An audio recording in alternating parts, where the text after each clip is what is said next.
Hello there. In this video we're going to show you how you can use Fluid Designer for 3D printing and our 3D printable Chinese fonts to make a personalised earring.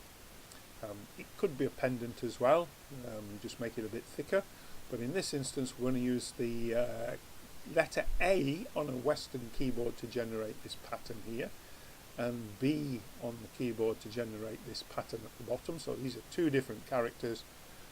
They're already available, already created for you as 3D printable objects in Fluid Designer for 3D printing. We're going to show you how you can join them together.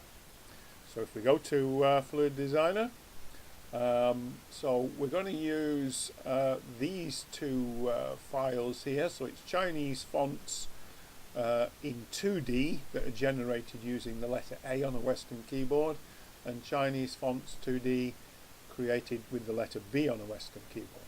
Now there are alternatives to doing that. You could use this one here, this object here, Chinese font again. This isn't a 2D version this time. It's actually a 3D parametric smart object. And as you can see, there are 7 different characters that can be generated by the letter A on a Western keyboard, so they're all available in each of these files.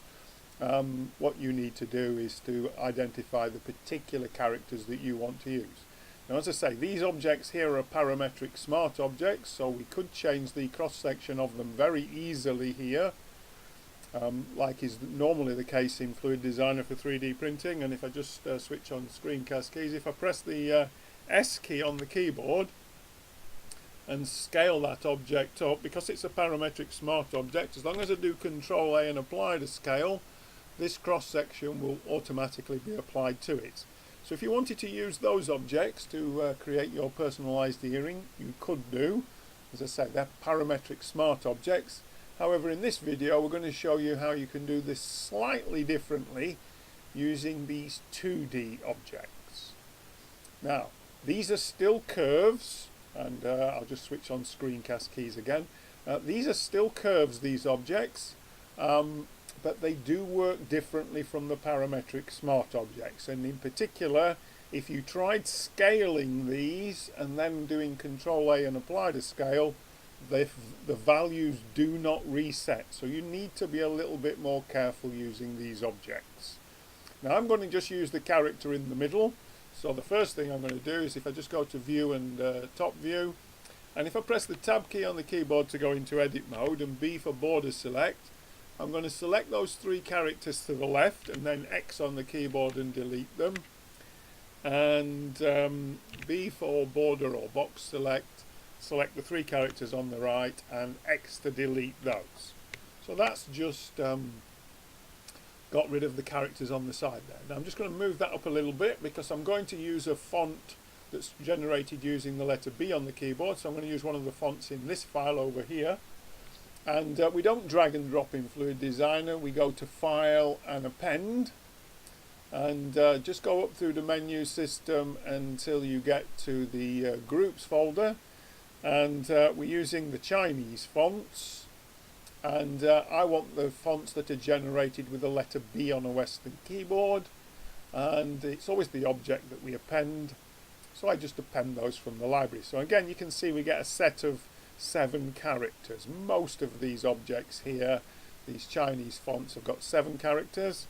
And again, if we press the tab key on the keyboard, B for border select, I'm going to delete some of the characters, so X to delete, B for border select, and X to delete those, and then tab key to come back out of edit mode. Now, if we try joining these 2 objects together, something weird will happen. So if I hold down the Shift key and go to Tools, Object Tools and Join, you can see that part of this object disappears. Whenever you overlap 2D objects, you get this interference area and you can't create a proper mesh. So if I just do Control Z and Control Z to undo that, so I don't want to join these together as they stand. And in fact, I need to overlap these 2 parts of this character and these 2 parts of this character in order to get a 3D printable object. So what I'm going to do is I'm going to split these up now into 2 parts. And in order to do that, I'm going to go to Tools, Object, Tools, and duplicate that one that's selected, and press Enter on the keyboard, and just create the duplicate to the right there. And if I press the Tab key on the keyboard and just zoom in, and if I use Circle Select, what I'm doing is highlighting all the control points on the left hand side of this object, and then X on the keyboard to delete it. So I've deleted half of this character. Now I'm going to delete the other half. It's the only way I can get these objects to overlap without there being that interference problem. So be careful not to select any of the control points for the left hand part of the character, and then X to delete. So we'll just put those objects near to each other. Now we need to do the same thing here with this character, split it into two. So Tools, Object, Tools, and duplicate, and press the Enter key. Just put it over on the right. Just zoom in a bit and press the Tab key and C for Circle Select. And I'm just highlighting these control points now. So I've used C for Circle Select, and I'm just highlighting all of those. To cancel Circle Select, press the Escape key, and then X on the keyboard and delete those vertices, and Tab key to come out of edit mode. And then finally this one here, Tab key to go into edit mode, and it's the right hand side I want, so C for Circle Select. Just highlight all of the control points that make up the right hand part of this character,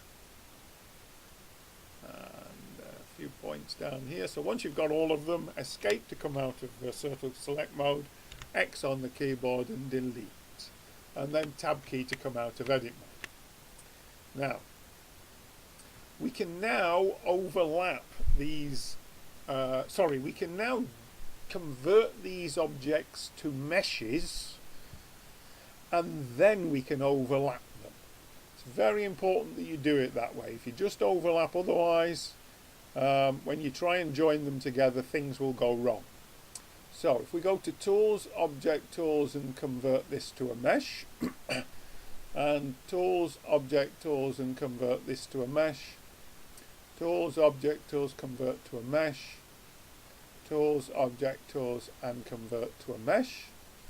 And what we can do now is to overlap that there, so we've got it overlapping, and we can pull this up a little bit and overlap it there, and pull that character to the right and overlap it there. So we've got it all overlapping. Now if I hold down the Shift key and highlight all four parts of that, I can go to Tools, Object, Tools, and Join. And you don't get that interference problem where things disappear. Now if we look at this object, it's actually 38 millimeters tall. And if I open up the toolbox, so if I press T on the keyboard, and if I click on 3D printing and volume, I can see what the volume of this is. Now 0.9, that equates to about 9 grams. This is much too heavy if it were to be an earring, and it's also quite large. If this was a pendant, if we wanted to make this as a pendant, we could probably leave it as it is with this thickness of 2 millimeters. The Z value there is telling me that this is 2 millimeters thick. To change this into an earring, what I want to do is to scale it down. So S on the keyboard, and if I type 0.5 and then enter, and I like to just do Control A and apply the scale. It's not going to make any difference here. It's really parametric smart objects, but it's just my habit. If I now check the volume of this revised object, so click volume again, you can see that's brought it down to 0.1. So that's just over a gram in weight now, and that's considerable difference. So if I just go to View and Top View, and you can see the size is also a bit more sensible now. This is 19 millimeters tall. So the only thing that we want to do now is to add a connector to this, and I'll just move it down just below the origin of the whoops, what's happening here? Can't move my screen across for some reason. Alright, let me just zoom in with the mouse. Okay, so what I want to do now is to put a ring at the top, and if I just click on Group Library there, just to refresh this folder list, I'm going to use a 3D template connector. I'm going to use a wire connector with a 1.5mm diameter hole, so I'm going to use this object here. And what I do is I go to File and Append, just go up through the menu system. The ring connector is in 3D templates connectors. I want the one with the 1.5mm diameter hole, and it's always the object that we append. Now this is a parametric smart object, and if I click on the curve over here, icon in the properties panel, you can see it is 3D, this one. And what I'm going to do is I'm just going to change the cross section to 1:1. Okay, now as you can see, when I scaled this object, it moved it away from the grid, so I just need to reposition that now. Let me just view it from the top again, just zoom in. So I want to position it approximately there, and if I just view it from the front, yeah, I've actually got it in the right location. Now there's the x-axis, so there's where my connector is, lined up with the X and the Y axis. So if I go to view and top view now this object is 1mm thick. The default object was 2mm thick, but when we scale it down, it thins it down to 1mm thick. That's why I've set this value as 1mm by 1mm. Now what I'm probably going to do is, if I press the tab key to go into edit mode, if I just delete that control point at the bottom there and press the tab key to come out of edit mode again, if I just move that down, I'm just going to position it like that so that it fits nicely on the top of the earring. Now this is a mesh at the moment, this is a curve, so what I'm going to do is convert that ring to a mesh, and with the ring selected, if I hold down the shift key, highlight the main body of the object and go to Tools, Object Tools and Join, I've now got my personalized 2 Chinese characters with a ring at the top, round about 1 gram, just over 1 gram in weight. That's suitable to be printed off as an earring. So what you would do at this stage, now we've completed the build of this, is you go to export it as a wavefront object is my format, and I usually export it to the desktop.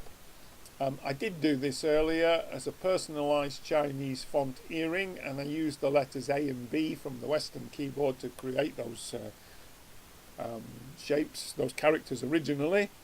And what you must always do when using Fluid Designer for 3D printing, you must always take the object to Netfab Basic and run the repair procedure in Netfab Basic and apply the repair. And as you can see, that works fine. And so that's the object that you can then upload to Shapeways or send to your slicer to get 3D printed. And that's it. That's how you can use our 3D printable Chinese fonts, the 2D ones, in Fluid Designer for 3D printing. Thank you.